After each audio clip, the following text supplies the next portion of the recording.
Hello, hello. My name is Almira Hinton, and I am the RN Health Coach.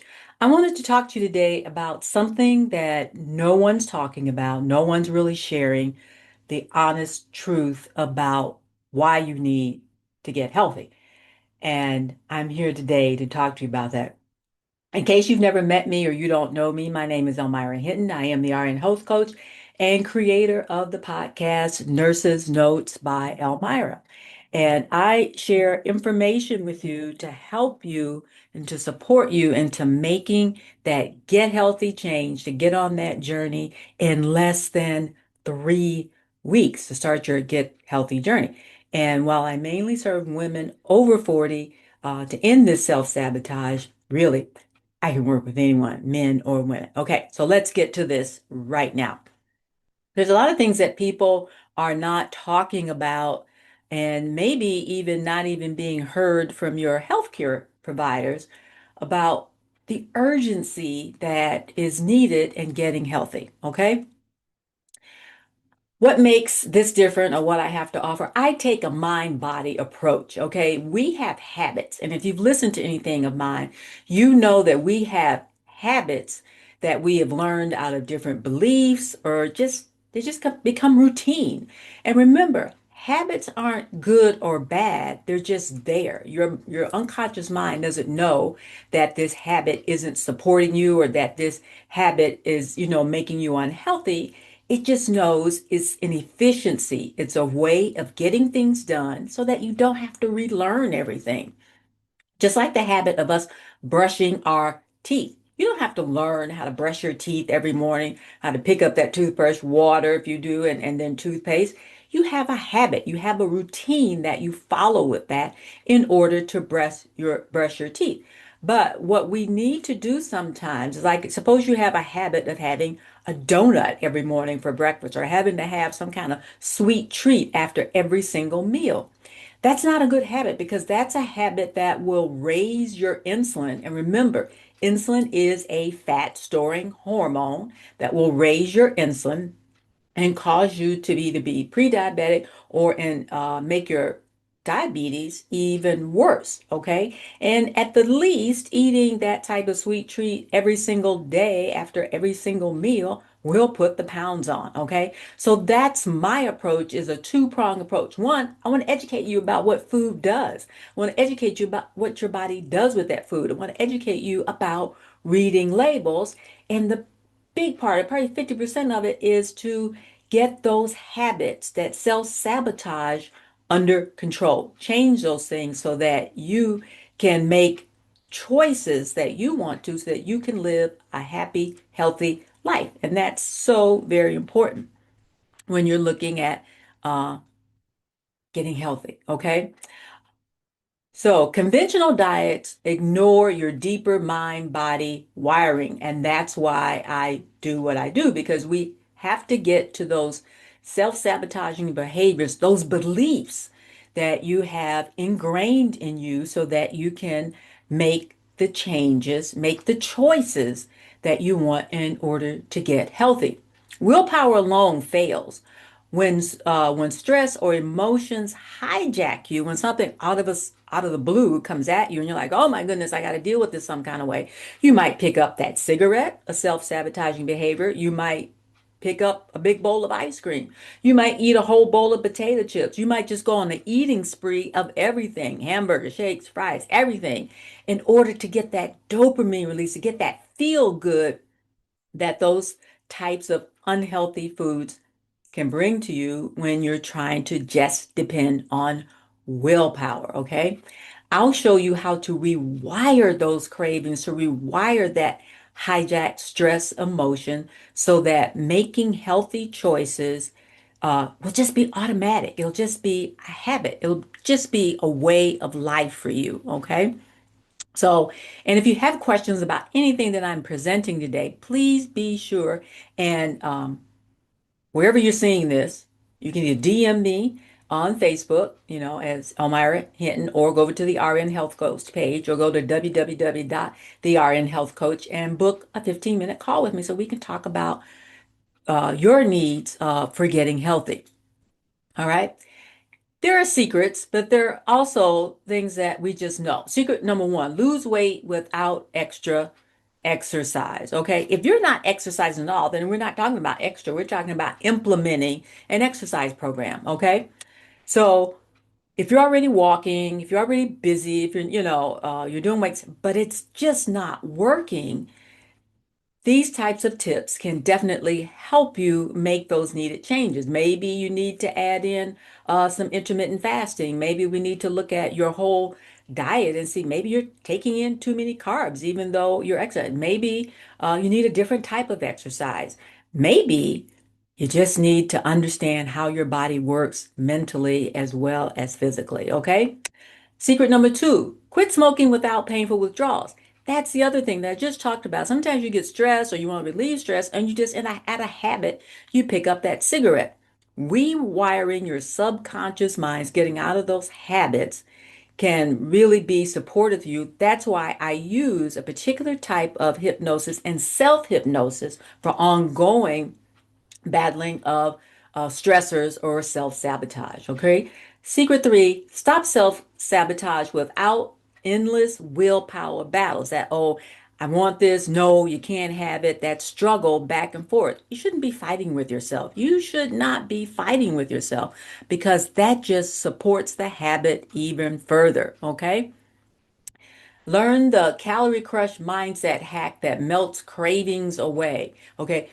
Choices, making healthy choices will eliminate that. Okay. The backstory about this, how I help to teach. I've helped many people over the time period here that I've been doing coaching. But one particular person in particular that was a teacher and she wanted to lose some weight.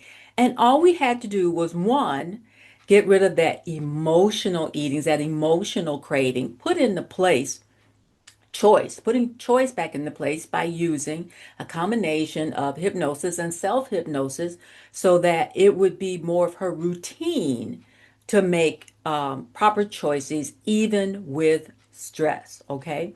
And that really supported her in making those good choices so that she was able to drop over, it was actually over 20 pounds, like 21 pounds.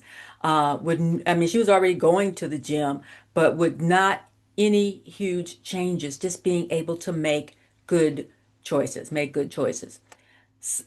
Why your subconscious drives 80% of your eating habits? Because it's easy, because it's habit.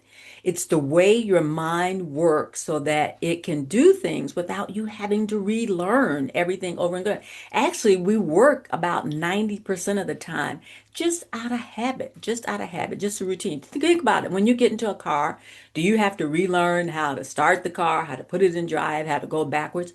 It's a habit, it's a routine that you already know how to do. And science also says it takes about 6 weeks for you to fully install a new habit. Now, let me throw something in here about habits and how they really dig in. Okay. Couple of examples. Think about carpeting. You ever have that wear pattern in your carpeting from where people come through the door and they go out the door and they come through the door or whatever through this particular part of your house and your carpet has a wear pattern in it. And you think, oh my goodness, I want to get rid of that. And you have the carpet clean and it's everything's lifted back up and you get rid of that wear pattern. But as soon as someone comes back, if you don't steps in that wear pattern, goes back and forth a few times, then that pattern shows back up again. Okay. What the goal is of what we do when we work with hypnosis are changing those unconscious beliefs, those unconscious patterns, those habits, is to get rid of that wear pattern, okay? To get rid of that. And we also work with installing a meditation practice so that when something does come up, something unexpected, you don't fall back into those old patterns because now you have new choices to make that will support you in staying healthy. And one other physical story I will share with you. Many years ago, back in 2010, I had atrial fibrillations, means there was some sparks in my heart that were, causing different patterns, and my heart would speed up to like 200 and 240 and things like that. Long story short, it was discovered that I was born with this hole in my heart. So the hole needed to be repaired. But in the meantime, while that hole there and it had stretched my heart out, my heart developed in one of the atria a particular wear pattern, okay, where those intrinsic electrical impulses, they found this pattern and they would just go up and down there. And that's what would put me into atrial fibrillation. Okay. Those impulses found this pattern and just said, okay, because that hole's over there, we got this pattern. Now we're just going to, it's easy for us. We're just going to shoot up and down here. And it didn't know it was putting me into a 240, heartbeat, making it so that I couldn't stand up and then put me at risk for having a stroke.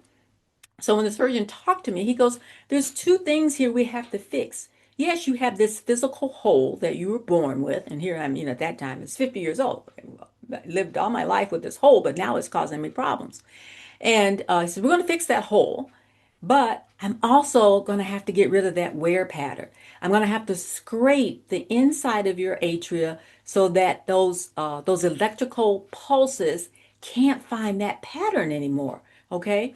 We're going to have to scrape the inside, something called a maze procedure. We're going to have to scrape the inside so that my heart rhythm, so that my heart pulses could not find those electrical pulses, could not find that pattern anymore that kept throwing me into those fibrillations. So there was a two-prong approach. Again, those wear patterns, those habits, you have to put something else in place so that when you get into stressful situations or challenging situations, you can have choice in how to manage those situations. So it's really important, not only because people goes, oh, I can lose weight on my own. That's no problem. I can do all that. But for some reason, then when I get stressed out, you go back to that same old pattern. And that's why you need the self-hypnosis as well as the hypnosis to get to the root of the problem so that we can eliminate that. And then you'll have the meditation practice so that whenever you're stressed, whenever you're challenged, whenever you're feeling down, when something's overwhelming your current patterns, you can use the meditation to help get you back on track. Okay. I hope that makes a lot of sense. Again, ask questions, ask questions. So we want to discover the hidden trigger that keep you in the loop. Remember, we are talking about those pulses. What is that trigger? Is it stress with coworkers? Is it not being prepared? What is it what are your triggers? What are your triggers? We need to investigate that, whether it's overeating or smoking. What is that pattern? Okay. What you need to look at your environment. That's huge because sometimes there's things in our environment. When I work a lot with quit weight loss clients or we do our 1 week detox, one of the first things I have you do is look at your environment and what is encouraging you, what is it supporting you to do unhealthy things? What is supporting you to grabbing that bag of chips? Is it because it's at reach and it's in sight? Maybe we need to take it out of reach. Maybe we need to take it out of sight. Maybe even go so far as that we don't buy those kinds of things anymore. So a lot of times you ever put stuff in a cabinet and then you can't find it anymore, and you're like, oh, I forgot I even had that because it's not in sight. The same triggers hold with smoking. Getting rid of those triggers that cause you to think, oh, it's time for a cigarette. Oh, I'm stressed. I need a cigarette. Okay. I had a client once that talks about that we went smoke free. It was actually a little bit more than 10 days. It was like 2 weeks. We had a session together and we also did meditation and we got to the root of the problem as to why they were reaching for that cigarette. We made the environmental changes and then we did these subconscious work and they were able to stop smoking in it's inaccurate to say 10 days. It was more like 14 days that they no longer smoked. I was so glad when I got that phone call. I said, hey, I'm not smoking anymore. Sometimes people utilize patches, and we can also utilize the hypnosis with that because people think, what's going to happen when I take off this patch? What's going to happen am I going to want to smoke anymore? Am I have to use them all my life? Typically, when people use patches to quit smoking, they start at a higher level, and every week or every month they decrease until there's very little nicotine in the patch, and it's relieved to their system. But they also need to understand of how to make different choices when those stressors or those triggers show up in life, okay? So the patches, just like the GLP-1 medications like Wegovy, Zepbound, um, and Manjaro, things like that, those are physical things, okay, those drugs or these patches or even the pills that they have now that people take, those are physical things that you can do to help yourself quit smoking or lose weight. But and you need to have something to help you with that those unconscious changes, because a lot of people still talk about they have food noise and they're very afraid of stopping their injections because of food noise, okay? Because while their cravings have been decreased and diminished with the medication, just like with the quit smoking patches, physically it's being taken care of, but mentally we have to get to that unconscious mind, to those triggers that cause you to want to smoke or cause you to want to overeat. That is so important. Just like I was saying, we identify and reframe those habits. We look at things as that I deserve a treat after a bad day. And we look at making other choices, rewarding yourself in different ways for making good choices, for either not smoking or not going to that extra sweet treat or that extra drink of alcohol or something like that that will make you feel bad later on. One of the tools that I talked about we're using during a hypnotic meditation. And it starts out at just 5 minutes a day and a couple times a day. Just because you need that. You need that. We're going to empty that cup and then we're going to fill it back up with good things, with good behaviors, with good choices. Okay. So imagine this: waking up energized, feeling great, uh, craving spinach instead of sugar, or just, or craving a salad, or looking forward to eating something, very, very, very healthy. Reaching for your car keys instead of a cigarette, reaching for maybe a smell of some flowers or, some herbs or things like that instead of a cigarette or instead of a sweet treat. Feeling in control of your health. And it's so important. Making the choice to take care of yourself, making the choice to go for that walk because you know it's going to invigorate you, because you know it's good for your body. The big picture benefits, and this is huge. We're going to get to a few things here. Making healthy choices without fighting yourself. When you can rewire your subconscious mind, your thinking. You remember your conscious mind look around and it thinks, okay, that's blue, that's red, that's a. But in your unconscious mind, that's where you need to get to have that conversation to fix those habits, to rewire those habits.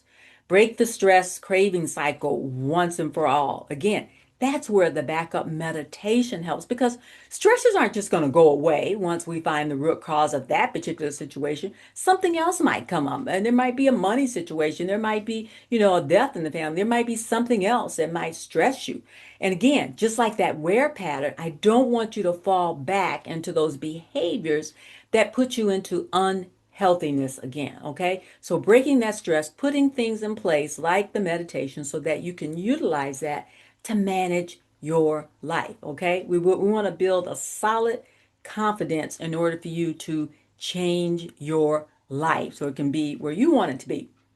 Okay, so I've shared three or more very, very powerful things that can help you understand the mind body connection and how I can support you in making those changes. Okay, like I said, I've been a registered nurse for over 40 years. I've worked with people with many, many different types of chronic conditions. And what I've seen over my time is one, the healthcare system can't really support you. We support mainly helping people manage their disease. We don't necessarily work with people to get rid of that disease. We don't give you enough tools because they're trying to see. So you make an appointment, you get seen, oh, this hurts or that hurts. They give you a pill, or they might send you to physical therapy or something like that. But really sitting down and having that conversation about establishing good, healthy behaviors. Sure, we talk about, oh, we're going to send you to a dietitian and, she'll tell you about apples and oranges and, and fat intake and things like that. And again, those things are important, and it's definitely important to include your healthcare provider in any changes that you're making, particularly when you're, if when you're on medications and things like that. But it's very important that you get your questions answered. That's why, I have groups, I have calls and things like that. So you can get your questions answered, so you can understand and take charge of your health. And why I say there's secrets that people are not sharing with you. And the reason I say that is because so many times when I was in dialysis, newly diagnosed patients with, end stage renal disease, they'd show up and they're just shocked. I didn't know this was going to happen to me. I didn't know that this could happen to me. I didn't understand that I could get put on dialysis, because when you go to your doctor and you see them, they say, oh, well, maybe this might happen and eventually you might have to see a nephrologist, and you keep thinking it's down the way. It's down the way. There's no way it can happen to me. I want to share with you that yes, it is very, very real. Okay. And and not just to put fear into you, but I want to put the understanding with you so that you can make these healthy choices now, to never be, wonderfully, never be diagnosed with pre-diabetes, never to be diagnosed with type 2 diabetes, because these are slow, dysfunctioning diseases. Okay, it may not all happen at one time, it could be over years. But do you want to lose your function when you look back, from 5 or 10 years, and you think, oh, I was able to walk 2 or 3 miles and now I can barely get up the stairs? It creeps up on you. Okay, it slowly eats at you and takes things from you. You get numbness and tingling in your feels because of peripheral vascular disease. Your knees start to ache because if you're overweight, or if you're smoking, you're putting more inflammation into your body. And there is definitely scientifically a strong connection between inflammation and sugar. There's all kinds of sugars in our food, and I'm talking about all this white refined sugars, the multidextrins, the things that you don't even recognize, that are sugars that are stressing your liver, that are causing you to become insulin resistant little by little. And you think, oh, it's just a part of aging. No, it's not. No, it's not. The only thing that's really a part of aging sometimes might be that you might slow down a little bit. You might get a few lines on your face. If you're out having a good time, you deserve to have a few wrinkles on your face. You deserve it. But you don't deserve to be ill. You don't deserve to be incapacitated, okay? You deserve to be able to get in the car and drive wherever you want to. You deserve to be able to walk around the store and make your choices. You deserve an independent life, to travel where you want to travel, to be without aches and pains, to be able to get up and down a reasonable number of stairs. And that all comes from taking care of yourself, nourishing your body with the right foods. And I'm not saying you got to be perfect every single day, but majority of your meals should be consistent of, leafy greens. It should be consistent of vegetables. I'm not talking about starchy vegetables like eating corn, and, butter is fine. Go for grass-fed butter, okay? But looking at nourishing your body, using food as a way of nourishing your body, instead of, to get a dopamine high because the food makes you feel good, for a very short period of time. Not having that big bloated stomach because you ate so many carbohydrates, you ate so much bread, cookies, crackers, and donuts and things that you feel awful. Again, a lot of inflammation, and just learning to care about your body and what you take in. One of the things that first thing I tell clients is, when we do that little bit of a diet assessment, is, are they drinking fruit juices? People don't understand that when you drink like a glass of orange juice, you're probably taking in about 5 or 6 oranges. Would you ever sit down and eat 5 or 6 oranges? What would stop you? The fiber. The fiber would. So when you just take the juice and you squish it down and you put it in the glass, you're concentrating the sugar. But a lot of times what I found, people think that, oh, I'm just having a glass of juice. I'm just having a glass of fruit juice. It says it's 100%. Well, yeah, it's all juice. You were never meant to take in that amount of fruit juice at once. That's why it comes wrapped in fiber. So that's one of the things we really look at, when we have these honest conversations about what you're taking in. And then the other part of that, we look at, your beliefs. What do you believe? You believe that these two foods always have to go together when they don't fit in your healthy eating, preserves. Are you willing to try new fruits and vegetables? You'd be surprised what's out there or what people have limited themselves to. And so are you willing to add fresh herbs and spices to your food to make them very more palatable, to make them really, really good? Have you worked with citrus, on your foods and things like that? So I'm not saying that I'm going to look at giving you, tons of recipes. I can help support you with some of that, but I can also direct you where you can find some of those things. I will challenge you to try a different vegetable every single week. Now, are you going to like everyone? Absolutely not. But will you expose yourself? Are you willing to expose yourself to something different? Okay, to something different. You might wind up incorporating that in as a new food group and experiencing that food so much differently. Again, disease is expensive. It steals from you every single day. It steals from you, okay? You might think, well, I have health insurance and it's going to take care of that. Yeah, it's going to take care of some part, and you still might have to make your copay and stuff like that. But the time that it takes, how many appointments do you still have to go to? That takes time out of your life, out of your day, away from things. Medications, what else has to be added on? Um, to your medication regime. How does it make you feel? Medications all come with side effects. Now, I'm not saying you shouldn't take these medications, but you should work with your healthcare professional to see how much you can minimize them. Do I really need, a 25 milligram dose, particularly with blood pressure meds? Sometimes, if you're not saying that you're able to fully get off them, some people are. If you're able, to eat differently, if you're able to take off 5, 10, 20, 30 pounds, what's that going to look like for your medications? Are you going to be able to significantly decrease your meds after doing that? And you work, with me and your healthcare provider to do those kinds of things because all we're looking at is implementing a less processed food diet, less processed foods, because we're so into convenience these days. I mean, grocery stores have aisles and aisles of convenience foods, things in bags, things in, boxes and stuff like that. Instead of, working on the outside of the grocery store where, all the fresh fruits and vegetables and things like that are. Look at all the different breads out there. Anything with white flour in it really isn't good for you. No, because the white flour has been stripped. It's been stripped of its fiber,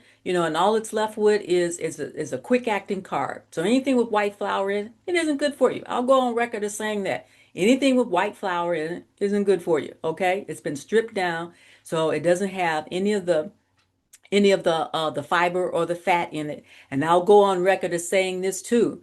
Uh, Fat is good for you. Fat doesn't make you fat. It satisfies. It's satiety when you eat. Okay, it slows down the digestion. Okay, when they take the fat out of foods or they strip the fat out of something like wheat flours or white flour or whatever, when they strip the fat out of it, all you got left is a quick acting carbohydrate. Look at your foods at the store. I laughed the other day, and this woman probably thought I was crazy. She goes, "Oh, let's get the low fat sour cream because we're making this dip or something like that." And I laughed and I'm like, "Why?" When they take the fat out of something like that, you think they're just going to give you less and charge you less? No, they're going to fill it with something, modified food starches or something like that to bulk that out. What the heck is a modified food starch? And what are you going to do with it? You're going to eat something, get the full fat version. You think, oh, it's going to make me fat. Only if you add sugar with it. Only if you add sugar to it. Fat doesn't make you fat by itself. Fat doesn't call for insulin. What calls for insulin? Sugar. Sugar calls for insulin. When you eat those things with white sugar in it, cakes, cookies, all those kinds of things, multidextrin, look for that on the back of your packages. That's one thing I go over is all these other hidden names for sugars. Okay? Look for that. High fructose corn syrup. Those things call for insulin. Okay? And if you're eating or snacking, which was made a big thing, if you're eating or snacking, you're calling for insulin, not just 3 times a day for meals, but if you're snacking, you might be calling your for your liver to produce or the pancreas to produce insulin 5, 6, 12 times a day. You think about if you got those kind of phone calls all the time. Somebody, hey, I need this. Hey, I need, you would get so sick of that. And that's where insulin resistance looks like. Your liver says, I'm not doing this anymore. I'm not going to convert that sugar that you just ate, that you called the pancreas for to get some more insulin. I'm not doing it. And that's called insulin. What gets resistant is your liver. In insulin resistance, what gets resistant is your liver. So then your body has to, or the pancreas has to up the ante. It has to send more insulin to the liver to force it to do what your body needs for the glucose. And that's called insulin resistance. People who are type 2 diabetics are definitely not lacking in insulin. They're lacking in the fact that their liver says, no, I'm not going to do it anymore because they called for insulin so many times. That's what insulin resistant is. So that's why it helps in eating fat. It keeps you full longer and it doesn't call for insulin. But the only way that you're going to get fat from eating fat is if you pair it with sugar. Okay? You take something that's high in fat and you throw in a whole bunch of sugar into it. Now you're calling for insulin. Same thing with protein. You eat something that's has a good amount of protein and fat in it, minimal, if any, call for insulin. Okay? So that's part of my 2-part program. One is to talk to you about what it is that you're eating and to educate you about these kinds of things. In addition to that mindset, that belief, that unconscious habit change that we need to get you to start caring about yourself. In one of my presentations, I asked, what are the 5 things that you love? And then I said, what are the 5 things that you love? And if you weren't one or two, we got a problem. What are the 5 things you love? You go, oh, I love this, this, that, and the other. And if you weren't number one or number two, that's part of the problem. Learning to love yourself. And I'm not talking about selfishness where you don't give anything to anybody, but you don't give what you don't have. I'll say that again.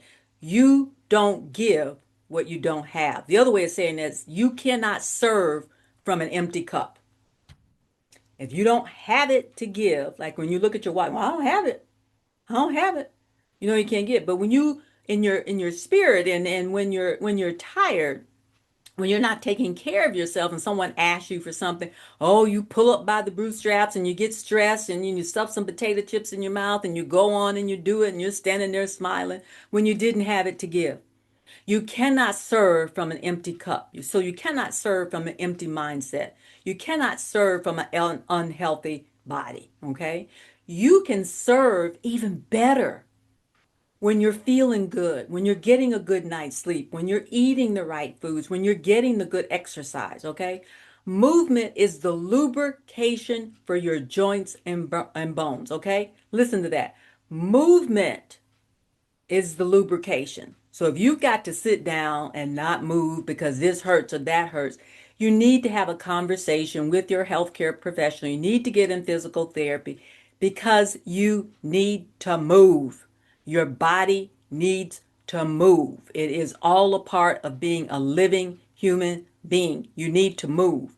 You need to be able to walk at least a mile without stopping. Set that as your goal to be able to walk at least a mile without stopping. Why is that crucial? Because lubricates the joints and the bones. Okay, if you looked at that one movie, I forgot what it was, and everything had been evacuated, and they had to walk a mile to get to the boat. Will you be able to do it? Will you be able to save yourself? Or will somebody have to carry you on their back if they can? Be able to at least walk a mile without stopping. I'm not saying you got to walk it real fast, but at least be able to get up and move a mile. Okay. So I'm just telling you these things because it was laying on my heart and it's so important. People get to the end of the road, like walking into a chronic dialysis unit or being told that they need to start dialysis. They get to the end of that road before they find out all these things along the way that they should have been doing to save themselves, to serve themselves. They find out later on. Okay. And so I just wanted to share with you. I really felt like I had to come with to you with this information so that you can make choices now. That's where the urgency comes in. Okay. Making these choices now so that you can be the healthiest version of you that you can possibly be. Okay. I've shared with you more than 3 secrets. Are you ready to go deeper? Okay. I have a limited amount of openings for free, no cost to you, for a 30-minute strategy call. Let's talk about what's holding you back. Let's talk about how you can start getting healthy in less than 3 weeks. Could be a whole different you next month. Could be a whole different you for this summer. And I'm not saying you're going to lose all the weight that you want in 3 weeks, but you'll be well on your way. You'll be establish some much better healthy behaviors. You'll establish some better knowledge about what's holding you back and what you need to do. Okay. Let's dive into your unique challenges about getting healthy. What's going on with you? What's going on with your environment? What are your beliefs? Okay. Let's get a personalized plan for you to crush cravings, stop smoking, stop making bad food choices for life. Let's look at that. So go to my website. Let me get out of this here if I can. Go to my website, www.thernhealthcoach.com. Click on the button. It might say a 15-minute call, but we'll go longer than that. No problem. I promise you a 30-minute call. If you look, just say, hey, I saw your presentation, so I want to get with you and let's do this. Book a call. And let's talk about what's getting in the way. Let's talk about what you need to do to be the healthiest version of you. Let's talk about that. Okay? And the reason I put the urgency on is because people just don't understand. You may not have a tomorrow. I don't know. If you wind up having to call the ambulance tonight and you find out, there needs to be stents placed, I don't know. They're going to put you on a diet then. They'll put you on a diet, but they still won't deal with the mental aspect. They won't deal with your beliefs. Okay. There's some urgency here, particularly if you're over 40. I would say, the earlier you can get started with making good food choices, the better. All right. So let's crush this. If not with me, let's do the strategy call, www.thernhealthcoach.com, or DM me wherever you see in this and say, hey, I'd like to, let's get on the phone. Let's talk about this. And let's see about moving forward. Okay. Let's make those changes for a better, healthier you. It's so important, but to put these changes in place as soon as possible. Again, my name is Almira Hinton. I am the RN health coach and creator of the podcast, Nurses Notes by Almira. So go check me out, go listen to things, ask somebody, but book the call. The link is below. Book the call, and I will talk to you very soon.